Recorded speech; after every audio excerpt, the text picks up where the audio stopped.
첫 번째 촛불의 의미가 뭐였죠? 소망. 두 번째는 평화, 화평. 세 번째는 사랑. 지난주에 사랑에 대해서 제가 말씀드렸죠. 오늘은 뭘까요? 기쁨.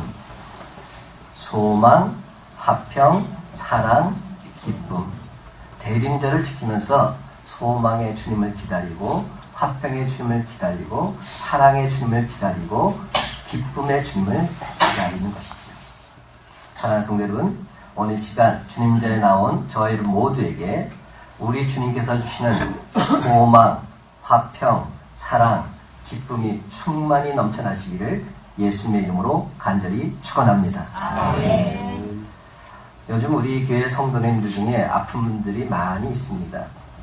특별히 김승훈 집사님께서는 4차례의 수술 후유증으로 인해서 지금 집에서 건강을 회복 중에 계십니다. 그리고 우리 이혜자 권사님 신부전증으로 장기간 병원에서 치료 중에 계시지요. 이외에도 많은 분들이 크고 작은 질병으로 어려움을 겪고 계십니다.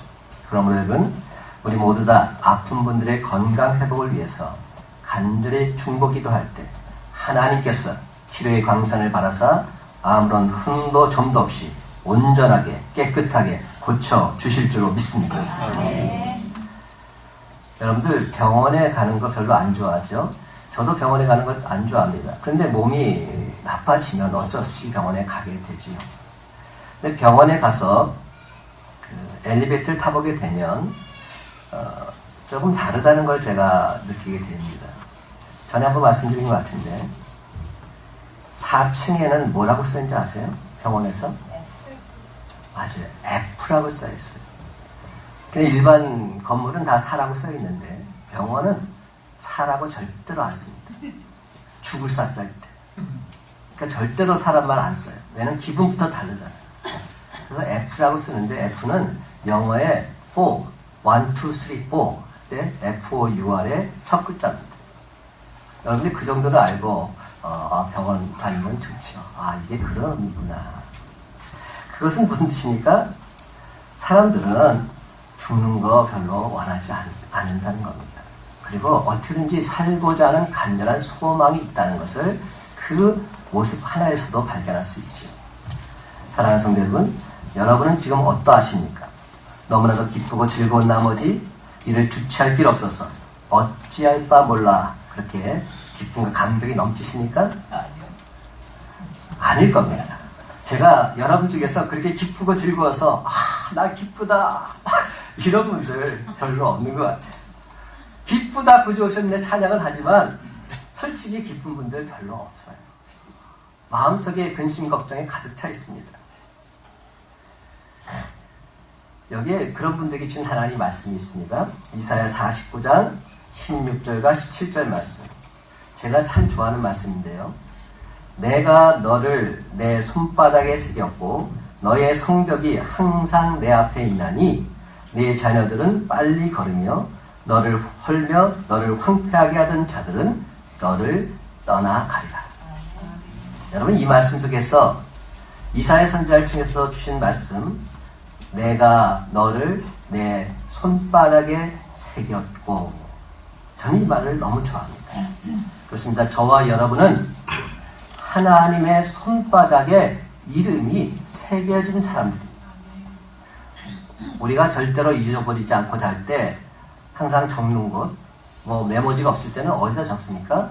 손바닥에 적죠. 그렇죠? 여러분들 공부 잘하셨어요? 저는 하느라고 했는데 그렇게 잘하지는 못했어요. 근데 시험 준비를 하다가 나중에 막 급하게 내면 어떻게 합니까? 막 어디다 적어야 되잖아요. 막 손바닥에다가 볼펜으로 막 깨알같이 썼던 기억이 납니다. 그러고 나서 시험 보면서 척척 보면서 그렇게 시험을 봤던 기억이 납니다. 저렇게 크게 웃으면 제가 벌써 경험담을 말하고 있는 거죠. 그렇죠? 우리가 다 그렇죠.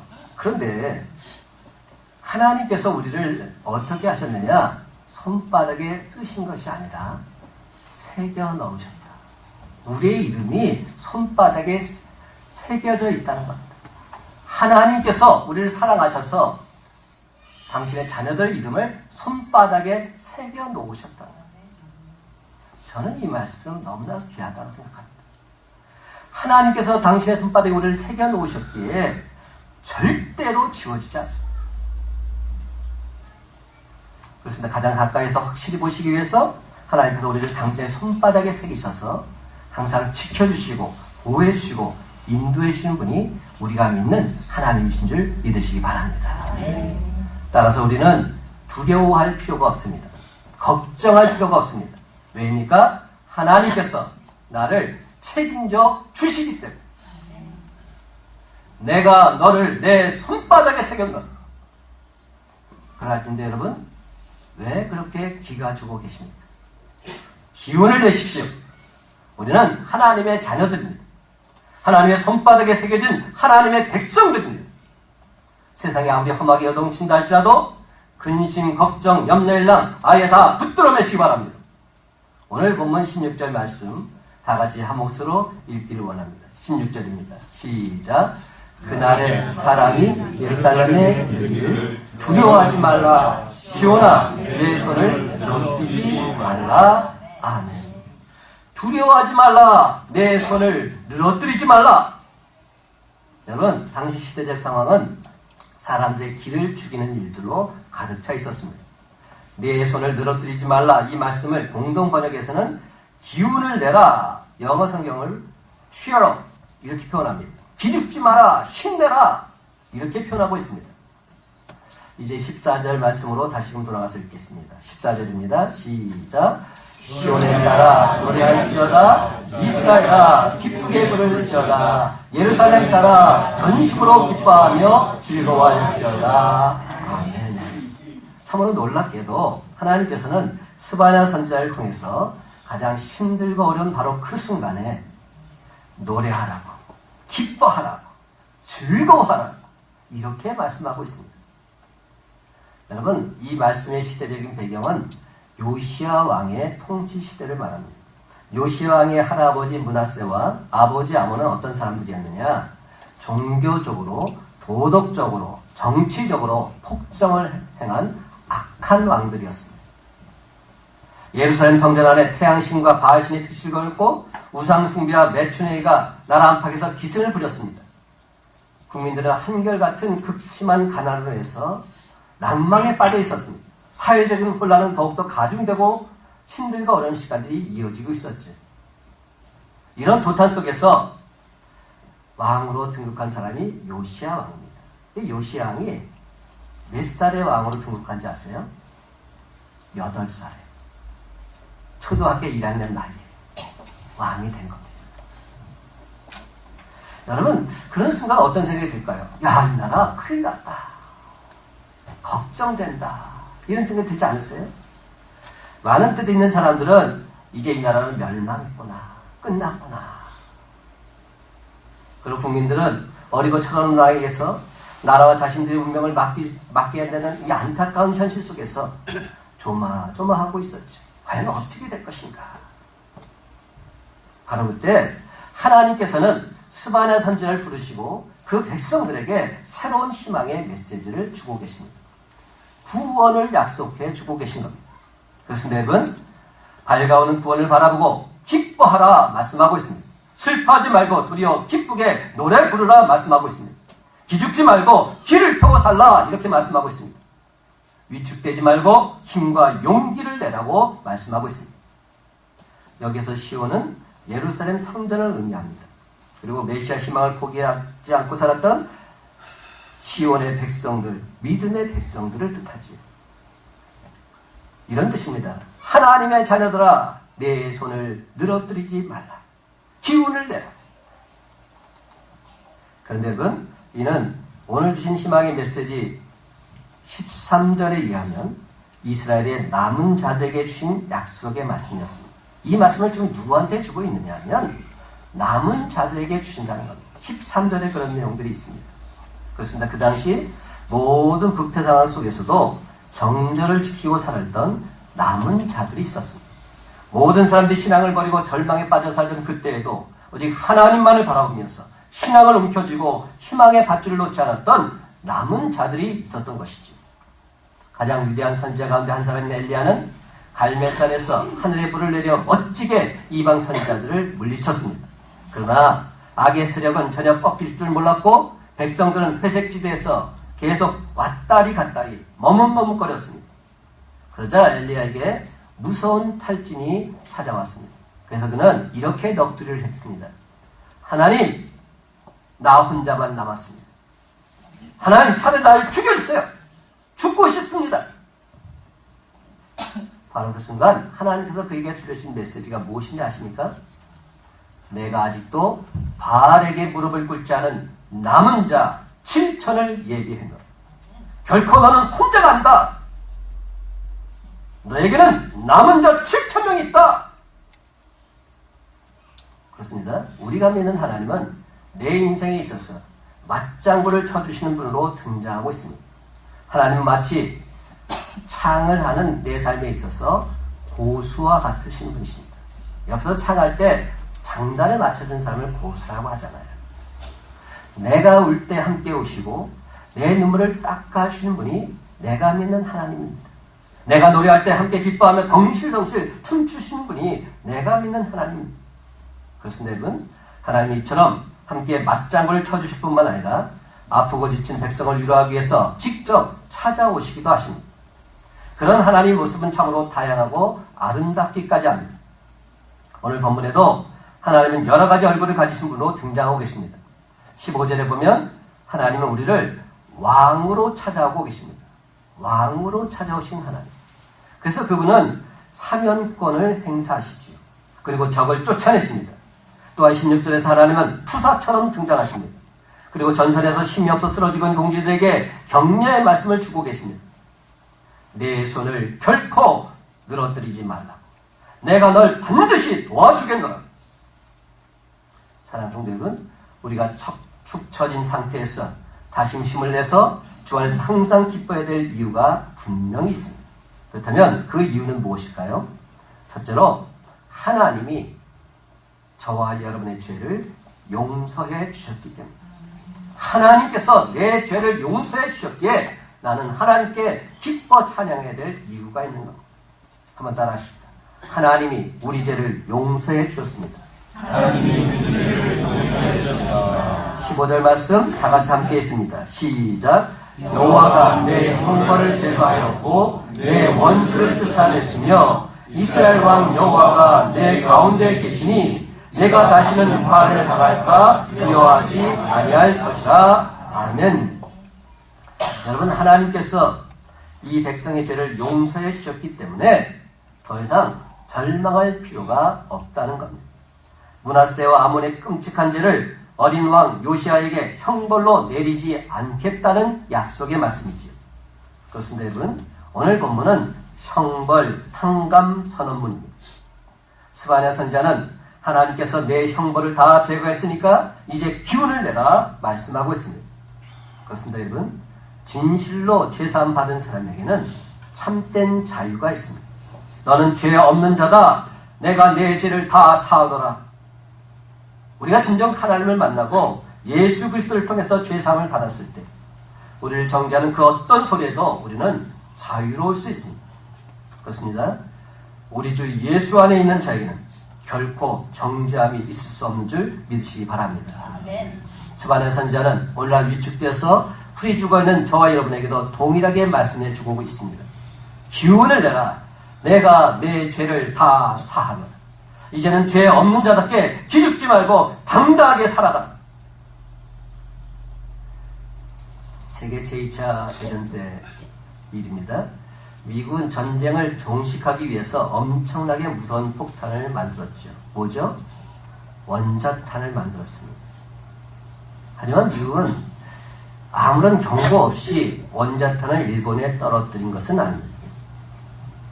히로시마에 투하하기에 앞서서 여러 날 전부터 크고 작은 전단지를 만들어서 비행기로 공중에서 살포했습니다.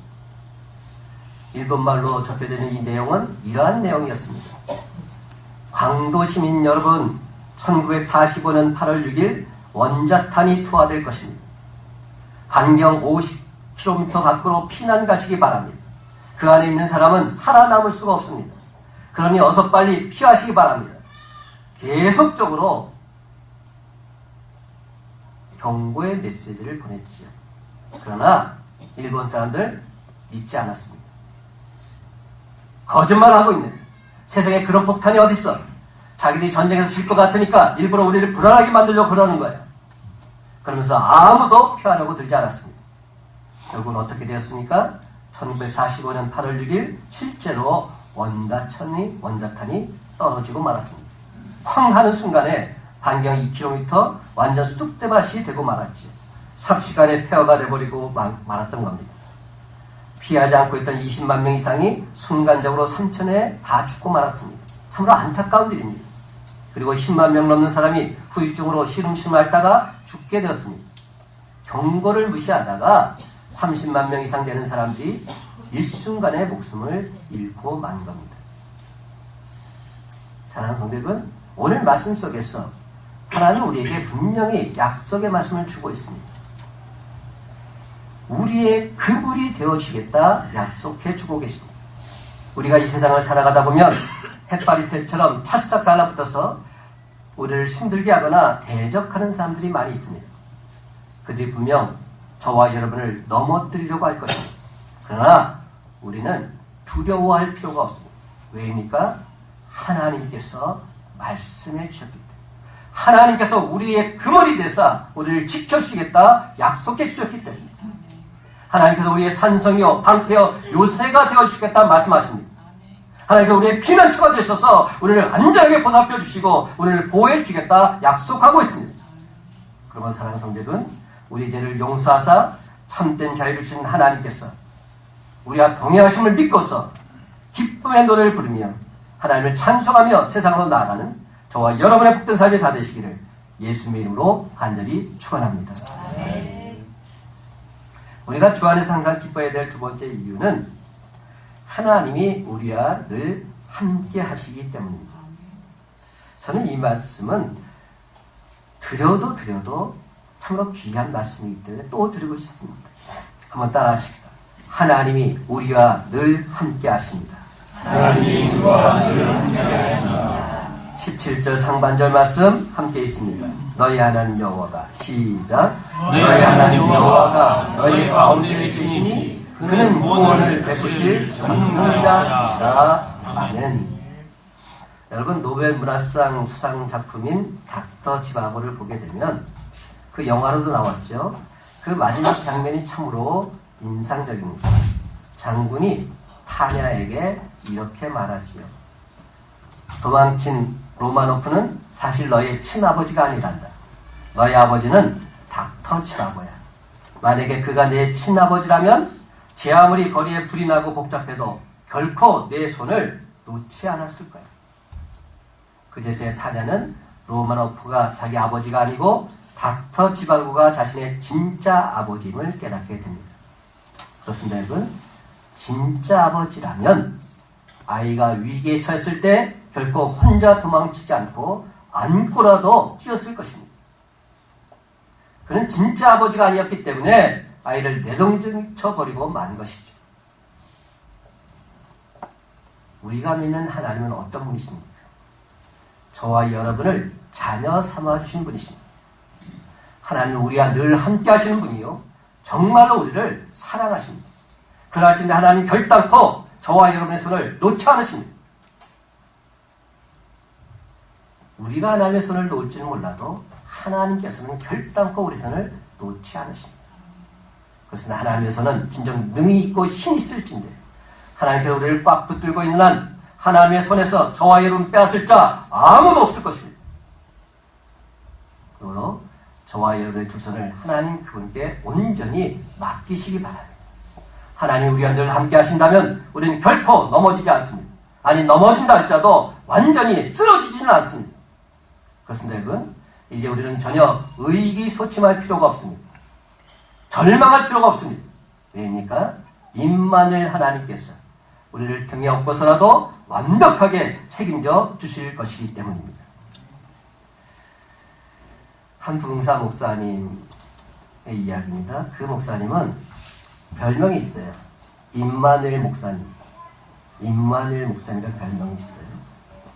근데 그 목사님은 부흥회를 인도할 때마다 언제나 임마누엘 하나님이 우리와 함께 하십니다. 이 사실만을 전하셨어요. 임마누엘 하나님이 우리와 함께 하십니다. 임마누엘 하나님이 우리와 함께 하십니다. 대단한 부흥사도 대단한 설교가도 아닌데 하나님이 우리와 함께 하십니다. 이 메시지만 전하게 되면 그 메시지를 듣는 사람들의 삶이 변화되는 겁니다.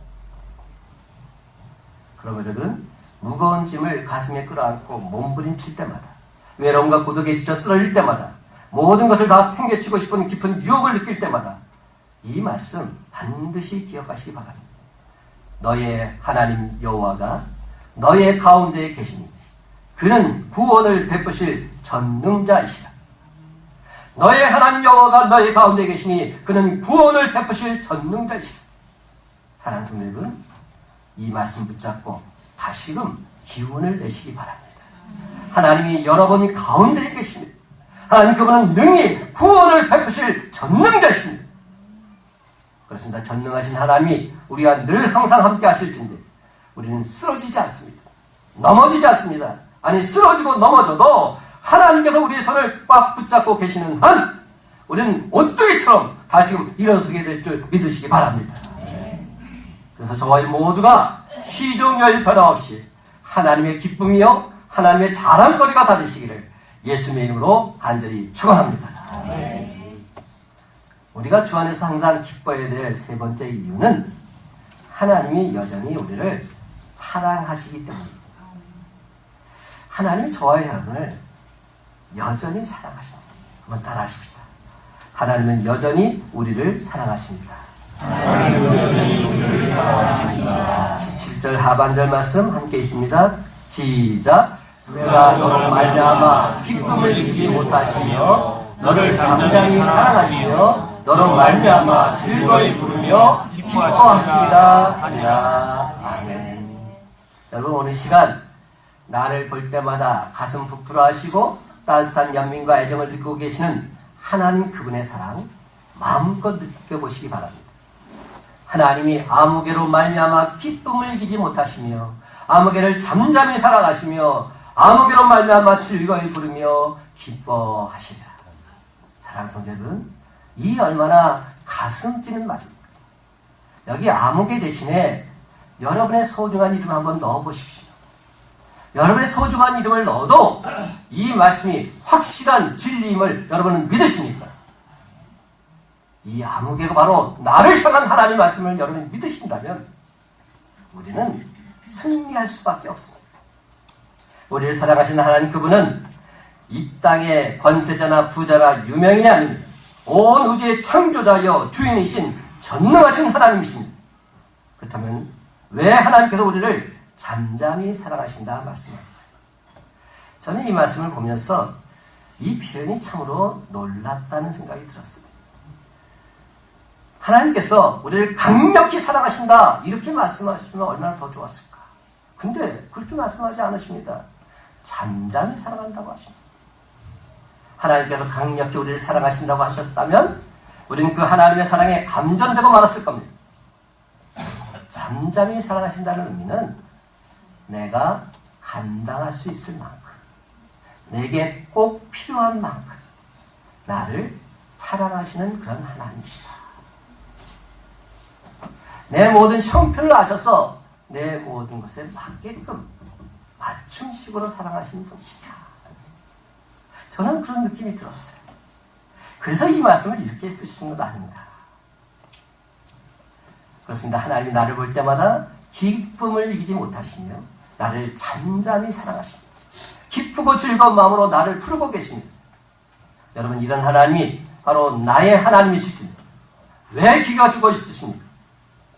하나님 우리 얼굴을 볼 때마다 기쁨에 겨워서 춤을 추고 계신다 성경은 말씀합니다. 요한일서 4장 10절과 11절을 말씀합니다. 사랑은 여기 있으니 우리가 하나님을 사랑한 것이 아니요 하나님이 우리를 사랑하사 우리 죄를 속하기 위하여 화목제물로 그 아들을 보내셨음이니 사랑하는 자들아 하나님이 이같이 우리를 사랑하셨은즉 우리도 서로 사랑하는 것이 마땅하도다. 그렇습니다 여러분. 하나님이 이같이 우리를 사랑하셔서 우리 모두는 죄와 사망에서 구원받아 영생을 맛보게 된 줄 믿으시기 바랍니다. 그러나 여러분, 하나님의 이 큰 사랑은 이제 우리도 이웃에게 힘써 전해야 하지 않겠습니까? 그렇습니다. 이 모든 것은 사랑의 하나님께서 하셨노라. 영광과 찬송을 하나님께 돌리며 살아가는 저와 여러분의 삶이 되기를 간절히 소망합니다. 이제 옆사람을 바라보면서 한번 이렇게 말하십니다. 딱 두 마디입니다. 하나님이 형제님을 사랑하십니다. 저도 형제님을 사랑합니다. 자매님한테는 자매님이라고 하시는 거 아시죠? 함께 하십니다. 하나님이 시작. 하나님이 형제님을 사랑하십니다. 하나님이 형제님을 사랑하십니다. 예, 안 하시는 분은 뭡니까? 리얼리? 우리가 이럴 때 한마디 하는 게 참 중요해요. 하나님이 형제님을 사랑합니다. 저도 형제님을 사랑합니다. 여러분, 이 말이 그 말하는 순간 하나님의 역사가 임하게 되어 있어요. 한번 다시 하십시오. 안 하신 분 제가 봤어요? 이번엔 꼭 하셔야 돼요. 하나님이 시작. 하나님이 형제님을 사랑하십니다. 저도 형제님을 사랑합니다. 아, 네. 네, 이번엔 잘 하시네요. 이제 동성끼리는 또 한번 이렇게 보통 안 하시면 좋겠어요. 그 이성끼리 하면 안 되고. 그래요. 사랑하는 성도 여러분, 모든 문제의 해답은 바로 사랑에 있습니다. 사랑하면 만사가 다 오케이. 다 해결되게 되어 있습니다. 여러분, 모든 문제는 결국 이 사랑이 모자라서 생겨나는 겁니다. 그렇습니다. 사랑받지 못한다는 것만큼 사람을 초라하게 만드는 것 없습니다. 사랑을 받지 못한다고 느껴지면 자기 가치를 아예 상실해버리고 맙니다. 도대체 왜 살아야 하는 건지 삶의 의미를 잃어버리고 마는 것이죠. 그러나 사랑을 받으면 자기 가치를 발견하게 됩니다. 사랑받고 있는 그 사실 때문에 나는 살아갈 의미가 있다. 그렇게 생각하는 것이 우리네 인간들입니다. 그러므로 사랑을 먹고 사는 사람은 이슬만 먹어도 당당하게 인생을 헤쳐나갈 수 있습니다. 근데 제가 이렇게 말했더니 날마다 참이슬만 먹는다. 이거 웃음을 크게 하는 사람들 다 이유가 있는데. 그렇죠? 그러면 안 됩니다. 이는 잘못된 해석입니다. 그렇습니다, 여러분. 하나님이 나와 함께 하시며 나를 사랑하고 계신데 왜 내가 피가 죽어서 살아야 합니까? 하나님이 나와 함께 하십니다. 그 하나님이 나를 사랑하십니다. 이 두 말처럼 우리의 가슴을 뛰게 하는 말, 세상에 과연 있을까요? 참사랑은 초막을 궁궐보다 더 행복하게 만들고 참사랑은 생지옥을 천국으로 변화시킬 수 있습니다. 그러니 여러분, 하나님의 참사랑을 받고 있는 자답게 이제 좀 얼굴을 활짝 펴시기 바랍니다. 사랑하는 성도 여러분, 늘 항상 변함없이 그 크신 하나님의 사랑을 받고서 참된 기쁨과 감격을 맛보며 살아가는 저와 여러분의 삶이 되시기를 간절히 소망합니다. 그렇다면 여러분, 망해가는 마지막 불꽃을 부둥켜 안고 기가 죽어있던 이스라엘 백성들이 이 희망의 메시지를 듣고서 과연 어떻게 반응했는지 살펴보십시오. 그 결과 어떤 일이 벌어진지 아십니까? 요시아의 종교개혁 운동이 벌어졌습니다. 이 사건을 통해서 요시아의 종교개혁 운동이 일어나게 된 겁니다. 비록 젊은 아이, 8살밖에 안 되는 아이가 왕이 되었음에도 불구하고 온 나라 백성들이 신앙도로 다시금 일어서게 된 것이죠. 기죽어 살지 말아라. 내 어깨를 늘어뜨리고 살지 말아라. 이제 용기를 내거라. 힘을 내거라. 내가 너와 함께 하겠노라. 스바냐 선지자를 통해서 하나님의 이 말씀을 듣고서 이스라엘 백성들은 다시금 기운을 내기 시작했습니다. 백성들은 도끼를 가지고 돌아다니면서 우상의 신당들 다 부숴버렸습니다. 성경을 펴서 하나님 말씀을 묵상하기 시작했습니다. 세속에 물든 낡은 습관을 버리고 엎드려 하나님께 간절히 기도하기 시작했습니다. 미움과 원망 대신에 사랑의 종교개혁 운동이 일어나기 시작한 겁니다. 이와 함께 하나님의 용서가 선포되고 있습니다. 날 구원하신 하나님, 전능하신 하나님이 당신과 함께 하십니다. 하나님 정말로 당신을 사랑합니다. 주님의 마음으로 당신을 나는 용서합니다. 만나는 사람마다 서로가 서로에게 용기와 희망을 북돋아 주고 있습니다. 사랑하는 성도들은 이제 다시 기운을 차리시기 바랍니다. 힘차게 일어나시기 바랍니다. 결코 기죽어 살지 마시기 바랍니다. 역사의 운행자는 초강대국 미국이 아닙니다. 저 IS 극단주의 무장세력도 아닙니다. 역사의 운행자는 오직 하나님이신 줄 믿으시기 바랍니다. 하나님께서 이 세상 만물을 주관하고 계십니다. 그래서 하나님 그분은 구원을 베푸실 전능자이십니다. 하나님 그분은 우리를 잠잠히 사랑하시는 분이십니다. 17절 하반절 말씀 제가 다시 있습니다. 그가 너로 말미암아 기쁨을 이기지 못하시며 너를 잠잠히 사랑하시며 너로 말미암아 즐거이 부르며 기뻐하시리라. 여러분, 주님의 능하시고 사랑스러운 손길이 저와 여러분과 늘 항상 함께 하심을 진정 믿으십니까? 아무개야 결코 내 손을 늘어뜨리지 말아라. 이대성 목사야 제발 내 손을 늘어뜨리지 말아라. 나는 언제나 변함없이 너로 말미암아 기쁨을 이기지 못하려 너를 잠잠히 살아가는 너의 주 너의 하나님이다. 내가 너와 함께하겠다. 그러면 여러분 이제 모두 힘차게 일어나십시다. 다시금 기운을 차리십시다. 큰빛 광성교회 성도 여러분, 이제 다시 깨어 일어나 어두운 이 세상에 구원의 복된 소식을 기쁘고 즐겁게 전파하십시다. 이제 말씀을 맺습니다. 사랑하는 성도 여러분, 언제 어디서 어떤 상황에 처했다 할지라도 임마누엘 하나님이 늘 함께 하시소서. 날 사랑하심을 믿고서 이 기쁜 소식 온 세상에 힘차게 전하며 살아가는 저와 여러분의 복된 삶이 다 되시기를 예수님의 이름으로 간절히 축원합니다. 아멘.